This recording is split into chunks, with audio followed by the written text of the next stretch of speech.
Good evening, everyone. My name is Donna Brody. I'm the Executive Director of the Writers' Room, and I'm so happy to welcome you to our beautiful sanctuary.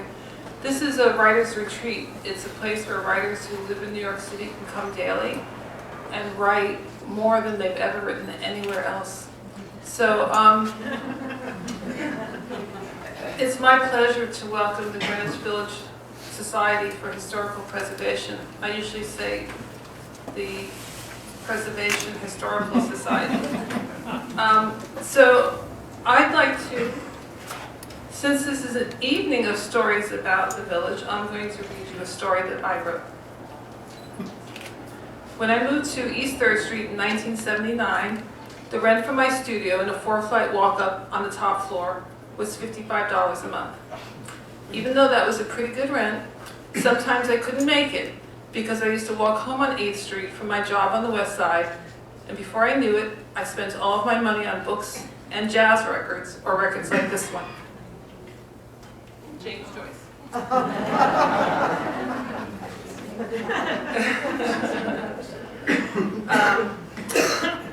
Today you could walk down 8th Street and not want to buy a blessed thing on it, except there's a few cute new bistros, so that's a good sign.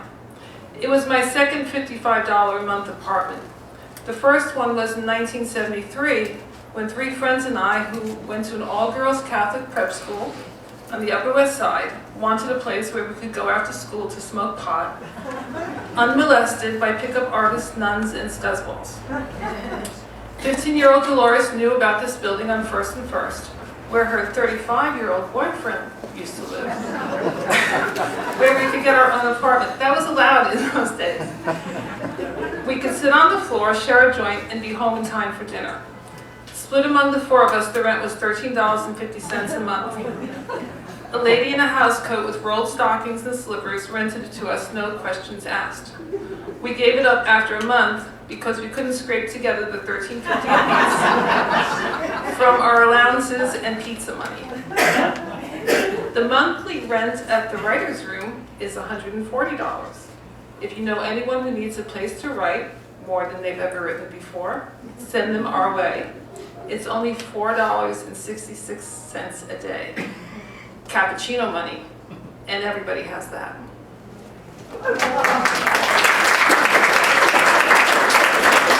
So it's my honor and pleasure to introduce you to Andrew Berman, who is the MC for the evening. Andrew has been the Executive Director of the Greenwich Village Society for Historic Preservation since 2002.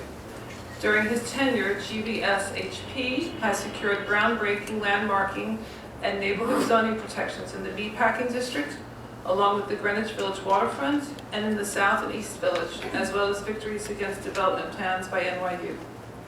Andrew has been named to Vanity Fair's Hall of Fame, and was named one of the 100 most influential New Yorkers by New York Magazine, and one of the 100 most powerful people in New York real estate by the New York Observer.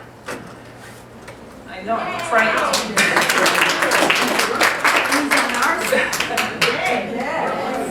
During his tenure, GVSHP has received awards from the Preservation League of New York State and the New York Landmarks Conservancy, and has been named Best of New York City by the Village Voice.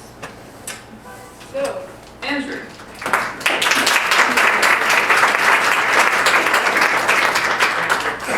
Thanks so much. It's an honor to be here tonight for a variety of reasons, especially because of our very special guest this evening. We're going to be reading from Greenwich Village Stories, the new book published by Rizzoli for GVSHP. That's this incredible collection of memories about these really special neighborhoods, and just captures these moments in their history in a way that, nothing can do like the written word. So I'm so thrilled to be able to be here tonight as a part of this project. And everybody who's here tonight is familiar with the Greenwich Village Society for Historic Preservation. You're either a member or you've become a member to be here tonight, so we appreciate that. And as you know, we work very hard to document and educate about and preserve and protect the special history of the village, the East Village and NoVo. So we have 2 very special speakers tonight, and I'm going to introduce them one by one. And they'll be reading from the their pieces from the book, and we'll be engaging in a little bit of a conversation, and then taking some questions and answers before we sign some books. So our first speaker tonight, Penny Arcade, aka Susanna Ventura.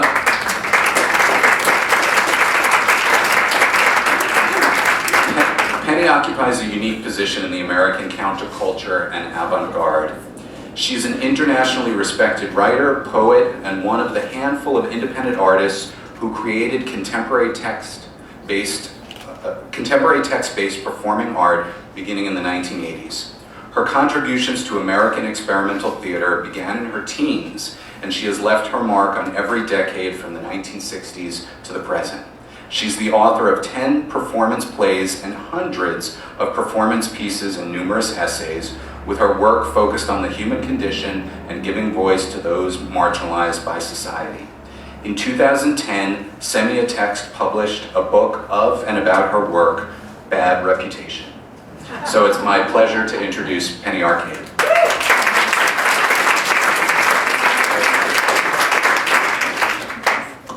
not on, now it's on. Hi, I'm super glad to be here. I love this project, I love the society. I was really honored when I was asked to participate in it, and I love the writer's room.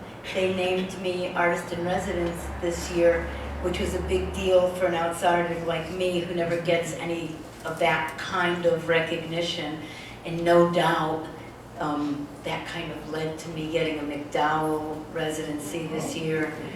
Yeah, you know, these things, you know, you keep doing it for 45, 46 years, you know, and you don't back down and you don't lose your nerve. At any rate, I'm really excited to be here, and I'm very excited to be here with Lenny, because Lenny goes back with me and Lenny goes forward, and we've lost a lot of people along the way. So it's always amazing when there's somebody who really represents, as Lenny does to me, my teens. So here we are. We've both been young for a long time. So this is a great book, by the way. And what I love about it the most is that the stories are so diverse, just like the people who live in the village. So it's from all ages, you know, we're living in this horrible time of mono-generationalism, where you only hear from, you know, one certain generation, you know, preferably under 30, and in this book there's all kinds of people representing all different periods, and it's the kind of stuff that I really want to know. You know, what was it like really if you moved here in 1943, you know? So it's really a fascinating book. When I was 12 years old in New Britain, Connecticut, I went to the Palace Theater every Sunday afternoon to see the double feature. The movie I remember best, because it was my favorite, was called Bucket of Blood. It was about an unsuccessful painter in a place in New York City called Greenwich Village, who becomes a famous sculptor when he discovers a dead cat and covers it in clay. I didn't know this was going to foreshadow performance art. I should have put that in. It's not in, but I'll put it in the next version. He liked being successful so much that he starts killing people and covering them with clay too. When he wasn't killing people, he went to a cafe full of poets and artists, beatniks in black berets and turtleneck sweaters. I felt drawn to the crooked streets and alleyways where the movie took place, and I watched the movie over and over. I asked my mother if she had ever been to Greenwich Village because I knew she used to go to New York when she was young and unmarried. She answered in her thick Italian accent that Greenwich Village was full of Italians and was where my father's two brothers lived, Uncle John and Uncle Nick. I was elated because now there was proof that I had a real connection to this special place. I said, "Really? That's exciting." And my ma said, "What's exciting? It's a slum." When I was 16, fresh from reform school in the spring of 1967, Tony Norris, who lived a few streets away, called and said, "Some of us are driving to New York to go to the village. Do you want to come?"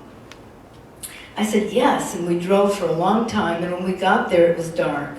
We went to a place called Cafe Wah. A big bear of a man named Dave Van Ronk played guitar by himself and sang Joni Mitchell's song, Both Sides Now, a song that she had written but had yet to record. Then the Paul Butterfield Blues Band took the stage, and I can barely describe the excitement of hearing a live blues band for the first time and knowing I was in Greenwich Village. I looked around the Cellar Club, but there were no beatniks there. At least no one was wearing a beret. 6 months later, I came back to New York with another 16-year-old kid named Mark McCarthy. I told the taxi driver, take us to Greenwich Village, and he dropped us on the corner of Bleecker and Thompson. I called the only person I knew in New York, Johnny Pepin, and he said, oh no, you've got it all wrong. Come to East 7th Street and Avenue B. Today, the landmark sign of the village gate across from the very spot on Thompson and Bleecker where the taxi first dropped me has my name on it. It reads, Penny Arcade, Politics, Sex, and Reality. Destiny, I suppose. I never left New York after that. From the very first night, I went to live in what was starting to be called the East Village, even though everyone knew that it was really the Lower East Side. When I was young, the village, both east and west, was a different place, of small, dark, barely lit bookstores and cafes where people went religiously each night to talk politics, read poems, play chess, and music. New York was made up of very clear-cut neighborhoods, not homogenized in any way, either socially or politically. Downtown New York stood in stark contrast to uptown in its bohemian values and more European way of life. Yet in important ways, metaphysical ways perhaps, it is really not so different now. In its essence, or in the people who are drawn here. For years, when I don't know what to do with myself, I walk from East 8th Street and Avenue B across to the Hudson River, sometimes walking the side streets, sometimes just staying on 8th until it becomes Christopher Street, or I wander the back streets of the East Village and the Lower East Side. There are many paths through my spiritual and emotional landscape, and I walk them wordlessly, communing with like-minded souls of history who walked where I walk now, and I too intend to walk here after I'm gone. This is a source of pure joy to me and a comfort, and gives the village what other people call its vibe. Luc Sante wrote in his wonderful history, Low Life, New York, which is founded on forward motion and is thus loath to acknowledge its dead, merely causes them to walk endlessly, unsatisfied and unburied, to invade the precincts of supposed progress, to lay chill hands on the heedless present, which does not know how to identify the forces that tug at its rationality. The village is populated by amazing spirits. Energy cannot be lost, and the energy of the unique and eccentric beings of the past resonates in our streets, and people visiting and living here today can experience it too. If you walk to McDougal Street and turn onto Minetta Lane, you will find Minetta Street, a half-moon alley. Until recently, if you walked to the middle of the street and looked up at the restaurant across the way, you could see the faded letters reading Fat Black Pussycat. This famous beatnik haven on a crooked street could have been, well, we had to say this for legal reasons, I guess. It was the Fat Black Pussycat, and it was the one in the movie. Graham Greene said, there is always one moment in childhood when the door opens and lets the future in.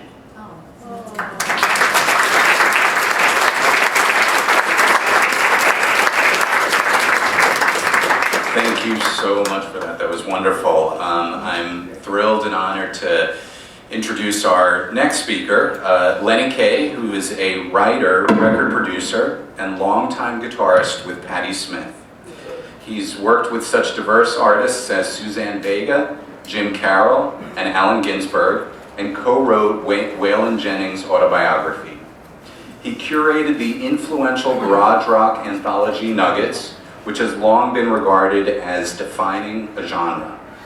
Lenny's book, You Call It Madness, The Sensuous Song of the Croon, describes the romantic singers of the 1930s. Talk about a diverse resume.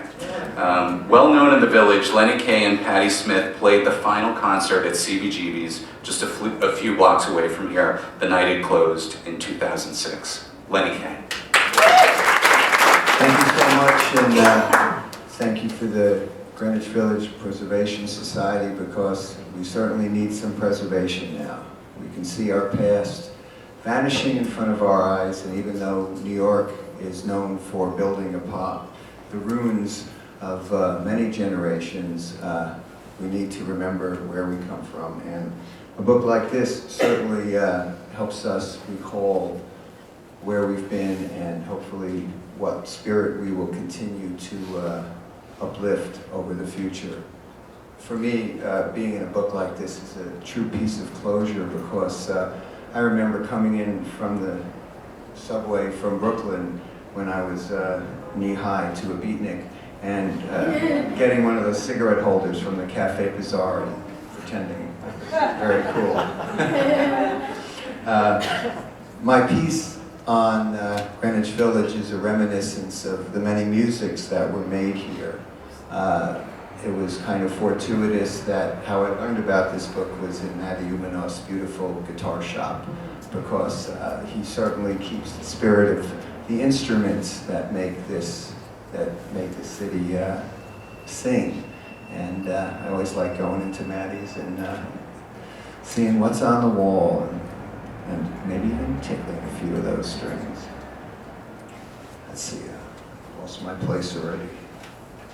It's alphabetical, right? So it's K is between J and L, right? It's 89. Yeah, like was on, and oh, there we go. Music in the air, past the village vanguard where a coal train holds court. Down Greenwich Avenue where Pietro Diero Jr. has an accordion school, taking up the lineage from his father and uncle. And I know this because at 6 years old, my dad took me there and I learned accordion. I learned how to read music. Oh, I forgot it since then. But 46 Greenwich Avenue, in case you stop by and want to see where Pietro Diero made his mark. Along West 8th Street, where Dayton's has the newest records in the window. The Fugs, the Group Image, Cat Mother, Lothar and the Hand People. Just up the block from where Electric Lady aligns its recorders. Along McDougal, Washington Square, folk singers gathering around the fountain to imagine a more rural time when all this was farmland. Nearing West 3rd, the Velvet Underground at the Bizarro on the left, the Magicians and Spoonful and UFO and Blues Magoos echoing right from the Night Owl. True stereo. Past the Cafe Wa, where Jimmy James strolls out after playing a set with his Blue Flames and heads toward the Cafe Go-Go. Take the local, the Gaslight, finger-snapping guitar strum or bongo poetry, making way for scrap bar metal. The nights in the 80s that I got into mega trouble there. The Kettle of Fish, the liquid pleasures of swimming and drinking. Izzy Young's Folklore Center, a one-room schoolhouse, the speakeasy where fast folk gather, and where, incidentally, I met Suzanne Vega in the Great Folk Revival, yet another folk revival. Coffee and existentialism at the crossroads of Bleecker and McDougal. Fred Neal in the Bullseye, con eccentric circles. Left at the corner, Nobody's, a bar where the satin and spangle of the English style intermingle. Kenny's Castaways, imported from uptown, offering an open-hearted mic. The Fortress of the Village Gate, Thelonious and Nina and Tito shaking its walls. The Cafe Go-Go, where Jimmy, aka Jimmy, goes to jam with John Hammond Jr. and the Blues Project cut their classic live. The Other End, Once Bitter, where I'm backing John Braden for 6 weeks in my own first summer. He has a song called West 4th Street. West 4th Street, Washington Square, the train stops, the people run up the stairs. Time to go to work. Village oldies. 45s line the walls, albums, posters, Bleecker Bob and Broadway Al. Pull a record from the shelf and let it replay.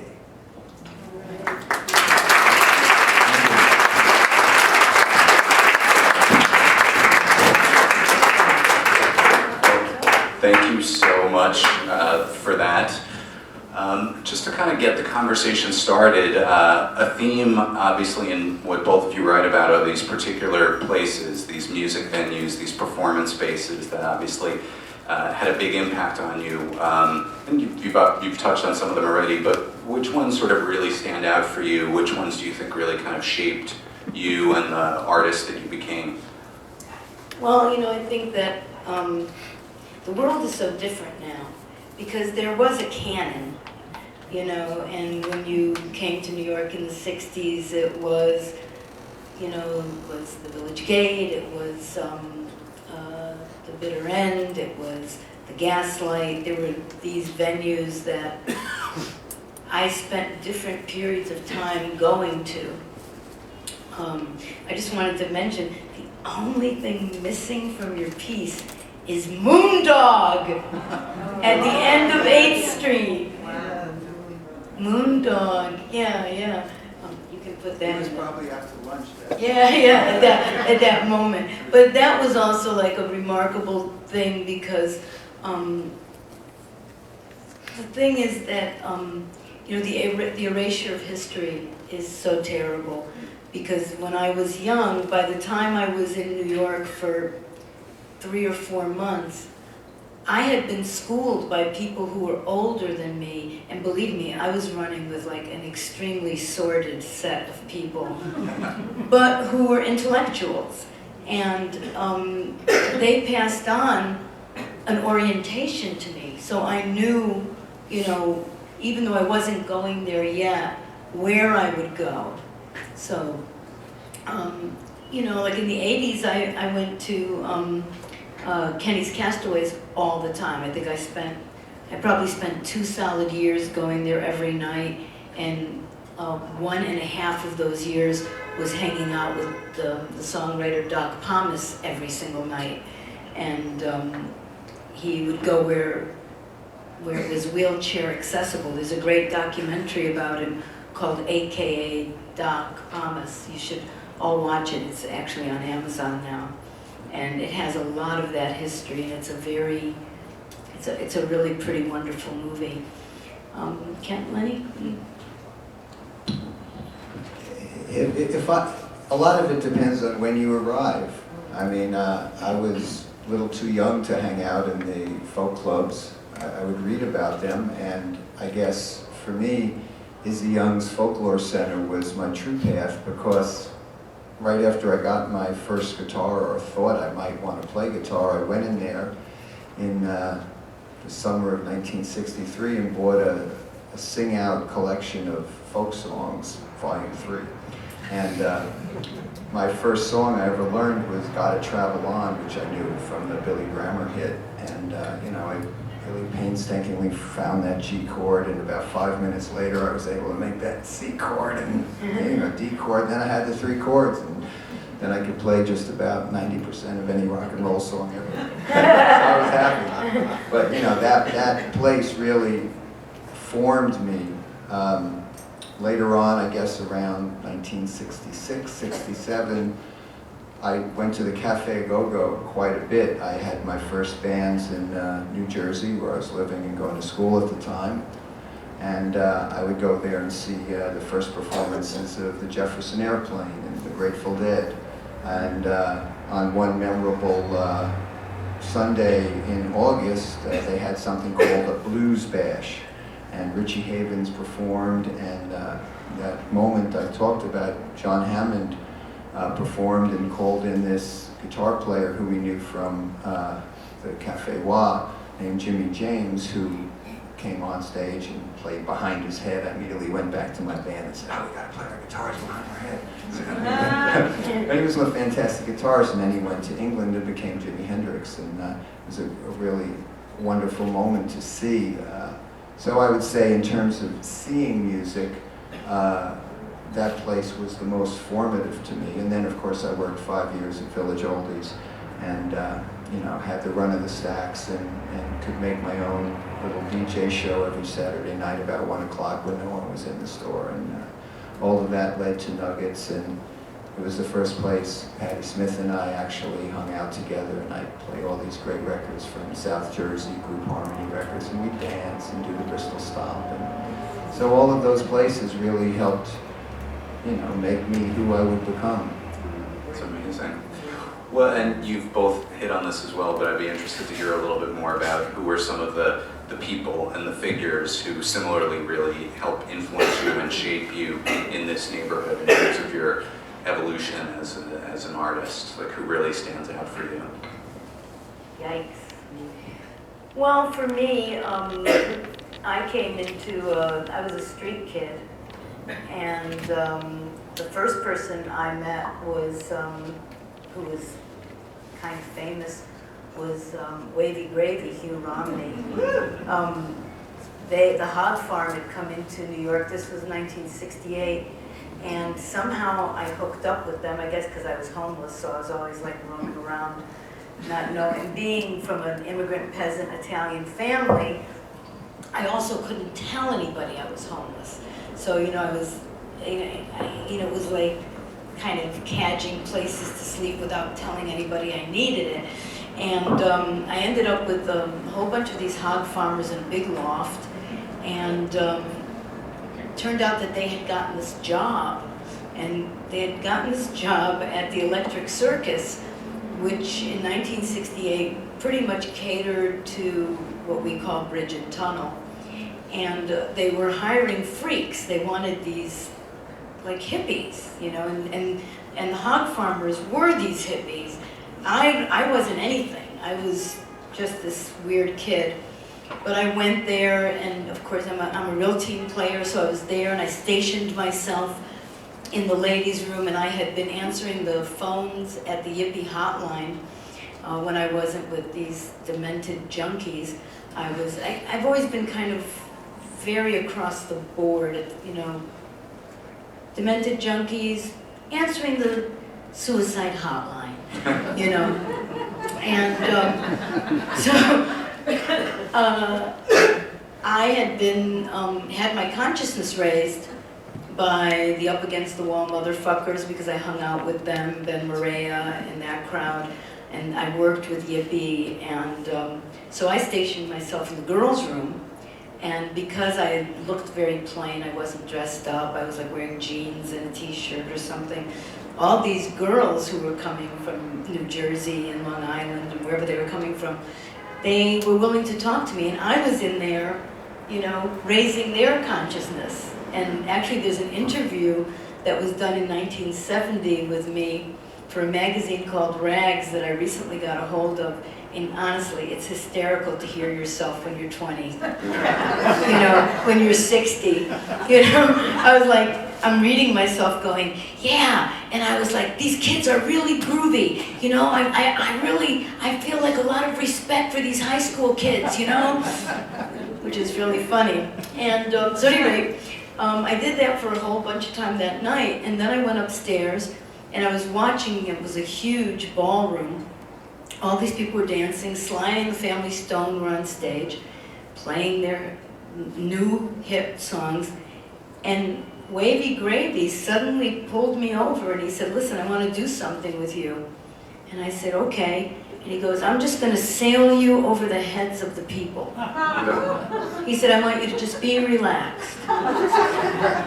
And being that, team player, there I went, And I was like doing all this like, I don't know, like what I thought was modern dance. I was like, reform school style, right? Throwing my legs up in the air. And they passed me all through the room onto the stage. And I've always had good timing, which I get from my Italian mother. And I got on the stage and of course started dancing. I thought, well, that's what I should do. They passed me to the stage. Sly and the Family Stone is dancing. So I'm up there dancing, looking at Sly, you know.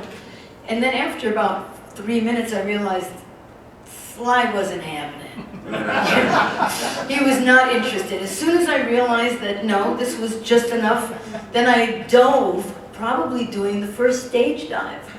And I dove back into the audience and they floated me all the way back. And after that, by another freak accident, I got involved with the Playhouse of the Ridiculous with John Vaccaro.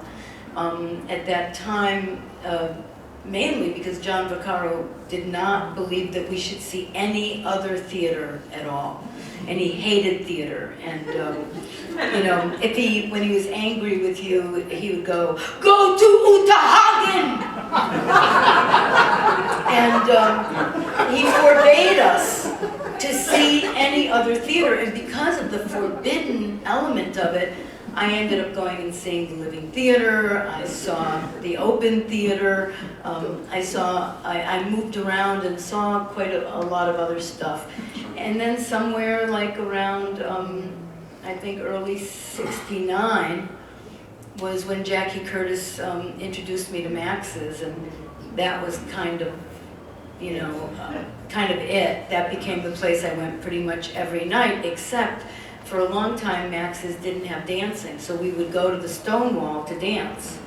And the night of the Stonewall riot, I was at the Stonewall riot, which, you know, everybody thinks is like so special. And I keep telling everybody, I'm sorry, if you lived in New York and you lived downtown, you went to the Stonewall riot. It went on for 4 days.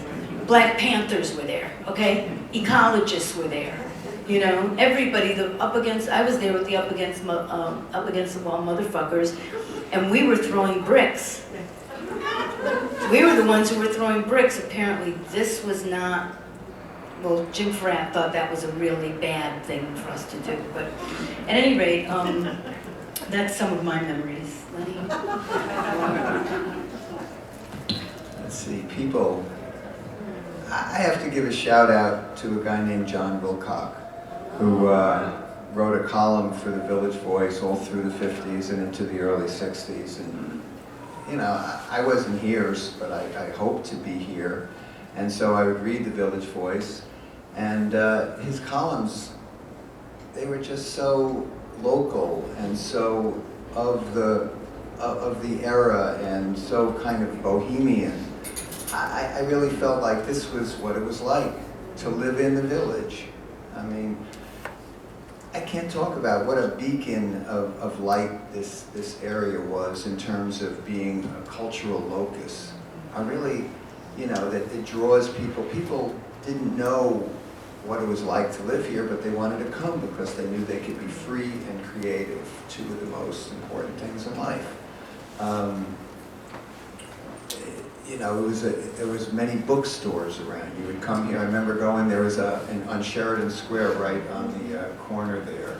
There was like a kind of triangular bookstore, and you go there, and there would be books on existentialism and Zen Buddhism, and Willins's, I believe, on 8th Street too. Great bookstores. So you would come and old bookstores. Weisner's, the occult bookstore, right on Broadway. Yeah. I mean, you know, you would come to get your intellectual feed. I mean, you would read a book like Maxwell Bodenheim's book about life and loves in Greenwich Village, and it would draw you in. And as it drew me in, I mean, I came here to kind of find myself artistically, whatever that would be. And I certainly didn't know, and I certainly could have predicted where I wound up. But the fact is, you know, this sense of place,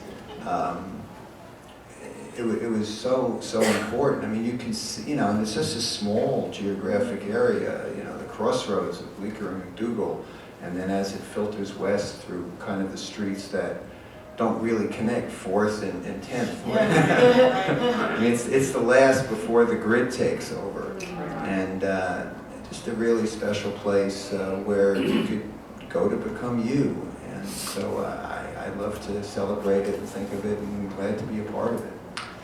One thing, that's a great sort of summary of that. One thing that I wanted to ask, just as sort of a quick follow-up, because I'm curious what your sort of relationship was like to the neighborhood before you came here. I mean, as I understand, you grew up first in New York and then in New Jersey. You know, Penny gave a great description of how she kind of came to discover the neighborhood. What was that like for you? How were you sort of introduced to it, and what did you know about it before you got here? Desperately wanted to be a beatnik. Whatever a beatnik was, I wanted to be a beatnik. And you looked like one in 1969. Lenny had long black hair, Yes. tied in a ponytail down his back, and black horn-rimmed glasses. Yes, I was a budding young intellectual Yeah, before absolutely. punk rock reduced me to the subhuman I am today. But you know, I mean, I read all the magazines, The Realist. You know, Yeah. kudos to Paul Krasner, and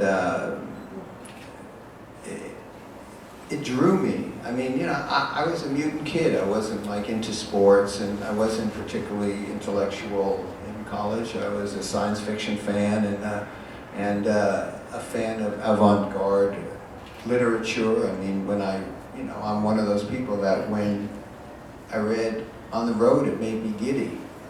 It just intoxicated me. It made me want to go, in the parlance of the time. And also, you know, the trappings of the beatnik life. I mean, it was a total cliche, and I saw these cliches happen again and again and again. You know, the hippie cliche and the punker cliche, and, you know, on and on. But there was something romantic about seeing a picture of a Chianti bottle with, you know, a candle in it. You know, those are great signifiers, or poetry, whatever poetry could be. Lenny, I'm wondering if this was true for you in New Jersey as it was in Connecticut. The young, like in 1966, like the smarter kids that I knew had those Chianti bottles with those candles in their like rec rooms, you know, and the smarter kids had the great records, like all the great records, and that's where I discovered the Fugs. You know, when the Fugs record came out, it was huge, you know, 3.5 hours away in Connecticut. Was that happening around here? Well, you know, I mean, I'm a couple years ahead, so Yeah. so I was ready to make, you know, by the time I was ready to make my move, you know, the hippie thing was just starting. I came to see the Fugs at the Players Theater. Oh wow, Which 900 was, you know, shows. Kill for Peace and, you know, all those great theatrical presentations. I didn't get to see the Velvet Underground then, which, you know, my regrets. But, you know, you could ride that wave from the Beats into the hippie thing. And you know, again, the hippie thing has been reduced to a cliche, sandals and long hair and smoking pot and, you know, yeah, man. But one thing I always remember is the incredible sense of possibility that was there. You really did believe that you could do anything you wanted to do. And I have to say, I've held to that in some weird way through luck and circumstance and perseverance and whatever is imprinted in my DNA. But I've been able to maintain that sense of idealism in art and life, you know, and it was a great feeling, and it, you know, certainly changed my way of thinking. That little crossing between, you know, as the Beats made way for the hippies, who made way in a certain sense for the underground rock of the 70s. This is a continuing stream. I like to think of it as a spiral staircase. You know, things start and they're very, you know, they're finding their way, and then they become really like they know too much about what they are, and then it's a cliche, and then you're up a level and you start the whole process again. And it's a great thing. I mean, it's been going on in the Village. The Village was not invented in the 60s or the 50s even. You know, the Beats drew on an incredible tradition of arts and freedom down here. This was where, you know, you would go to become beyond race and beyond gender and beyond all the things that you need to become to be who you are. You hit on some issues that I wanted to sort of delve into, and I'll ask you, Penny, because you've also talked about this.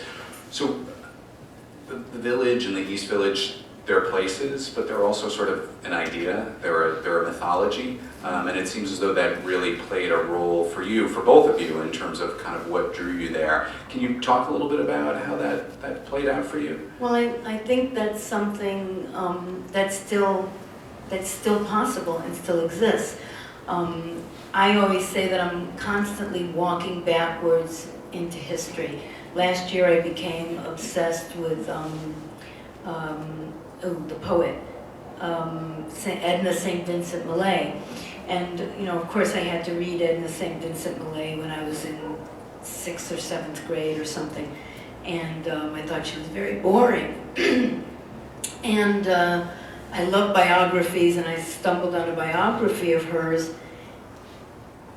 And it sent me hurling into 1916 Greenwich Village.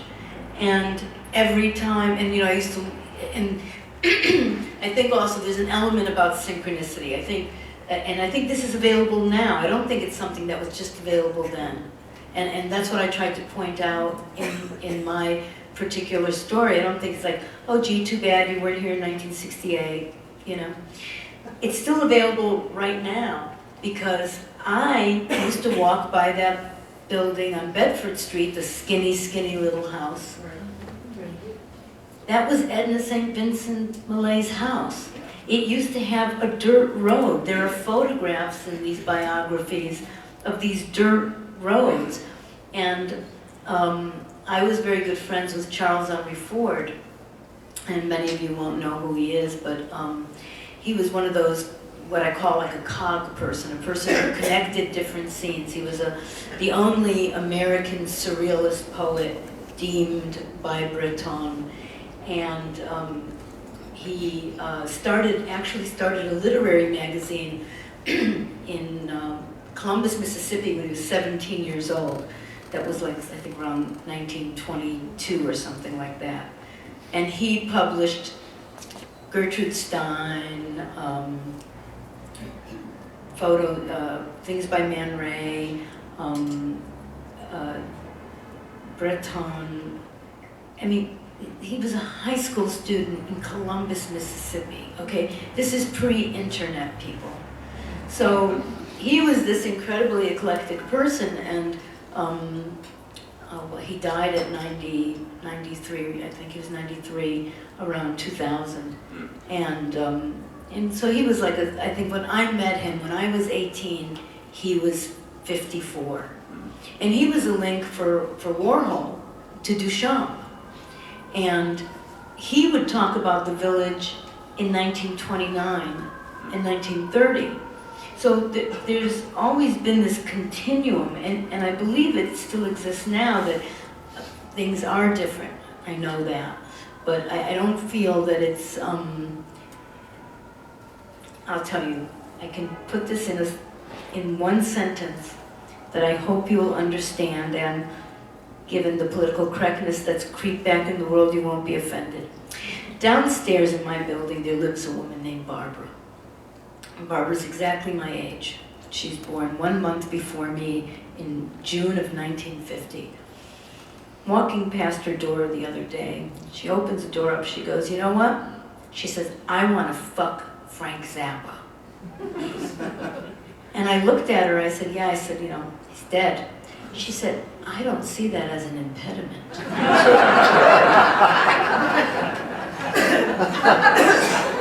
That's ambitious. So, you know, I don't see it as an impediment for any like-minded person who is drawn, and people are inexorably drawn to downtown. They're drawn to the East Village. And I always say, I'm a longtime East Village resident, and you know, I always say the East Village will spit them out. It'll spit the bad ones out. There's something up, it's just not having it, you know.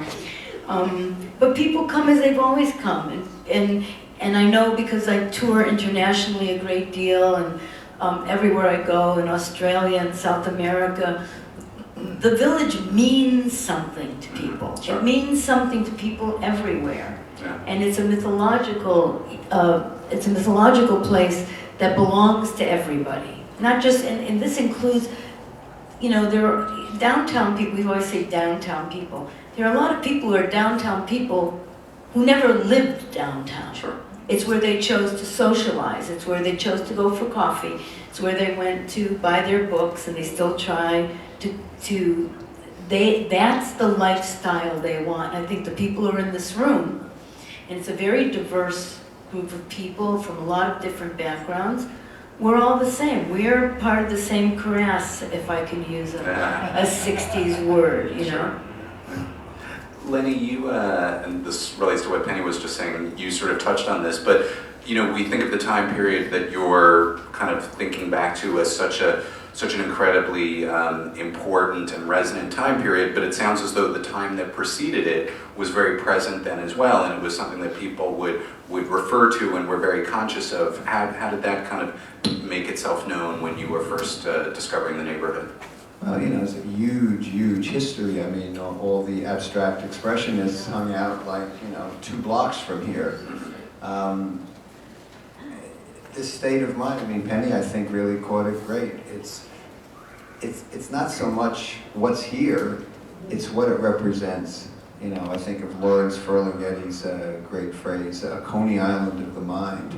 I mean, I'm sure that the locus of creative, bohemian, avant energy moves around New York. I'd say probably at this point it's jumped the river to some, you know, who knows where in my old home borough. That's not to say that it doesn't have the spirit of newness and creativity. You know, change is a great thing, and it's nice to see neighborhoods go through their metamorphoses. But certainly I would say, definitely for the 20th century, in the world, Greenwich Village meant more than just a very small neighborhood in New York. It meant a kind of ideal and a location and a destination. I mean, you know, when I was a kid in New Jersey and I wanted to go to San Francisco in 1967, I didn't care what was there. I knew it was there. And I didn't know what I was going to find, but you wanted to partake of it. And I think as a magnet, this part of the world has always represented, whether they build big buildings on it or not, or whether, you know, they move the arch in Washington Square 4 feet to the side. I mean, you know, it will always remain the village, Greenwich Village. And it's potent symbolism and beckoning promise is really, you know, what this book is about and what we're all here and why we're all here. You know, but I think there's something even more than like a beckoning promise. There's something in the ignite. This city is built, you know, on ignite, and it's a very magnetic place. And that energy, I mean, one of the things I love and that I think about all the time is Walt Whitman, you know, writing to the future, saying, if you want to find me, look for me under your footsteps, you know, and I feel that, and I think a lot of us feel that. I think, you know, and the thing that's also funny is the intergenerational thing, because if you keep your eyes open, and if you give a shit, you can walk around and you can see there's still old beatniks, you know, there are still people from every group, you know. Yeah, I guess you know, probably most of the bohemians have gone to their just reward, but I wanted to tell you this funny story. So, both my parents are immigrant Italians, and my father's side of the family was from the north. And my father got put in a mental hospital when I was like 4 years old and never saw him again. And he had these 2 brothers that lived in Greenwich Village. So here I come, 1967, young. And I knew that these people lived in the village, and of course I was like looking for food. So I go in the phone book, at Veselka's, which we used to use as our office, because it had a bank of phone books, and I look it up and I find these Venturas on Thompson Street. And I call one of them, it turns out to be my Aunt Lucy, and she invites me over. She's very excited. Now, we didn't really know them because, first of all, my mother's side of the family speaks Southern Italian dialect, which cannot be understood by Northern Italians. And my mother, because she was raised in a Protestant orphanage in Naples, she actually learned proper Italian, which is why she and my father got together. But there wouldn't be any real connection. And then with the whole immigrant thing, all these Italians in the village were all second and third generations, even the ones that were older, beside these two uncles who were both born in Italy. So I go over to Thompson Street, 172 Thompson Street. I'm really excited. I have acid in my pocket because I'm going to meet some friends of mine a little bit later, and I've got it all planned out. I'm going to go and have a meal. I'm going to meet these people, and then I'm going to drop acid. So I'm sitting there with my Uncle John and my Aunt Lucy, and both of they had two children who were both respectively 8 and 10 years older than me. So I'm sitting there eating with them, talking with them, finished dinner. It's about this time of day, look just about like this outside. I go to the bathroom, I drop the acid. I come back out, I sit down, I'm very polite because I've always been a nice girl. And I said, well, thank you, this was so wonderful, and thank you, I can't wait to see you all again, and well, I've got to be going. And my Uncle Nick says, where do you think you're going? I said, well, I have to meet some people in the East Village. He goes, you can't go out, look outside, it's dark. There's Bohemians out there. I said, Bohemians? I said, that was back. I said, even beatniks are over. I'm like, it's hippies now. He goes, I don't know, they're all the same. Bohemians, beatniks, hippies. And he wouldn't let me leave. And now the acid is coming on. And finally I got out of there, and I ended up getting into the kind of trouble you get into when you're 17 and tripping like crazy, walking across 8th Street and meeting people and end up somewhere where you didn't know you were going. But I just wanted to add that little Italian story. It's a great, hopefully that won't happen to anyone on the way home. There's a million other things I want to ask each of you about, but I do want to give the audience a chance to ask one or two quick questions. So I'll just ask you to raise your hand and keep it very, very brief if you have any questions for Lenny and Penny. Sir. So I was on the subway sort of in the afternoon coming down, and I was about to get off here on 8th Street in the York Street. And someone saw me, he looked at me, I looked at him, and he came up to me and he said, I'm looking for Greenwich Village. So I said, well, I'm getting off here. Why don't you come with me and I'll show you, I'll point out to you. And he said, well, I only have a few hours. I'm really from Maine. I teach school in Maine. And I've always wanted, he's about 40, I've always wanted to come down to the village because I teach English and advanced English, and I hadn't heard about it. And so I said, well, how long do you have to see the village? He said, about a couple of hours. I'm going to this seminar at Columbia University. So the question is, if somebody asks you, where do we go to see, tell them, where do we go to see the village, Greenwich Village? All right. Where would you take them? Yeah, where would you tell them to go? Straight to Cafe Reggio first for coffee. It's a great one. Len? Yeah, it's the crossroads at Bleecker and McDougal. I mean, those blocks, you know, the stores are a little different, but they look pretty much the same. You can walk down McDougal Street and right onto Bleecker, and they haven't built, you know, high rises or anything there. It really is, you know, the crossroads of the world. Do you think it's like the crossroads of Robert Johnson there? I think it kind of has that same energistic thing, I think. And those blocks, which, as many people in this room know, until just 4 months ago were not landmarked, could have been lost, could have been torn down and built upon. But thankfully, after many, many years, we got that done so that it could be saved.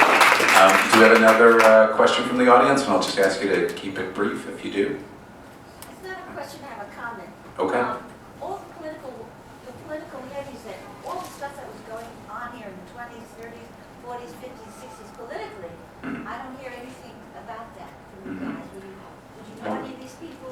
Where was politics in your world at that time? Well, I mean, I feel and always say that, you know, I came in 1967 and I was definitely influenced by socialist Jewish politics, by anarchism. It's complicated because things are so different now. The way people talk about things are different. But all those, I mean, the 60s was, you know, a hotbed of political energy. So, I mean, even like something like when Lenny was talking about the realist, you know, I mean, I was reading the realist even when I was in Connecticut, you know, and this was, you know, had deep roots in Marxism and in anarchism and stuff. And these things are still going on. They're still going on in the East Village, and they're, you know, as much as they want to get rid of New York as a political fulcrum, I mean, that's part of the reason why they've gentrified it. You know, they gentrified it in order to stop the ideas coming out of here that have long flavored the rest of the country. I bought my first Ban the Bomb and Get Out of Vietnam buttons here. It's a great locus for political activity. I'm not a political organizer, but if they say all politics is local, I would like to tip my hat to someone like Jane Jacobs and all the people that fought to stop that highway going right down Houston Street and so preserve the character. You know, politics and art, radical art, do go hand in hand, and especially in the 1960s, there was a real meeting and an artistic view of what politics might accomplish and how social movements might actually get over the top. And I think the culture helped liberation movements across the board. That's a very important political thing. Gender politics, racial politics, economics. Did we win? Well, in some cases, you know, things did change. Sure. You know. Paul Goodman, for instance, was a huge influence on me. And Paul Goodman, I was reading his books, but Paul Goodman had a school on First and First in the late 50s. I have a project called the Lower East Side Biography Project, which is an oral history project, and you can watch it on Mondays at 11 p.m. or you can go to the website, which is on Facebook, which you can come and ask me. But we interview highly self-individuated people, and it's stemming the tide of cultural amnesia. And almost everybody that we interview, no matter what their background is, and they're from all over, they're not just from the East Village, there's always a really strong politic there, because politics is what we do to each other, and culture is how we talk about it. Well, I want to thank our speakers so much tonight. This has been incredible. I feel like we could continue for hours longer. I want to thank you all for coming here tonight. They are generously going to sign some books now. So I'm going to ask everybody who wants to get a signed book. I guess we're going to do it right over here where Ted is standing and pointing, where the light just came on. So if you want a signed copy of your book, you have an opportunity to do that now. And thank you, everybody, and thank you so much Thank you. to